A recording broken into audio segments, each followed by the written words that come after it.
యోసేపుని గోతులో కన్నలు అసూయ చేత నెట్టేస్తే పరమ తండ్రి దేవుడు ఏం చేశాడు తెలుసా? దేవుడు ఆ గోతులో ఉన్నటువంటి యోసేపుని ఎక్కడ కూర్చోబెట్టాడు? సింహాసనం మీద కూర్చోబెట్టాడు.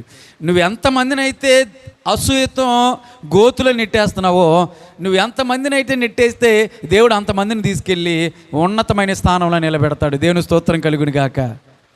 జాగ్రత్త, నువ్వు నెట్టేస్తున్నావు అనుకుంటున్నావు, దేవుడు తీసుకెళ్ళి అక్కడ కూర్చోబెడతాడు ఆయన.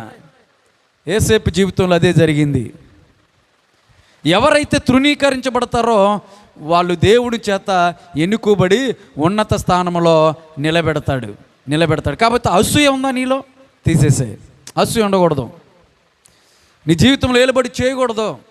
మంచితనం ఉండాలి, ప్రేమించాలి, క్షమాపణ ఉండాలి, కోపాన్ని తీసివేయాలి, ద్వేషాన్ని తీసివేయాలి. పగలో కక్ష కార్పణ్యాలు ఇవేమి కూడా మన జీవితాలకి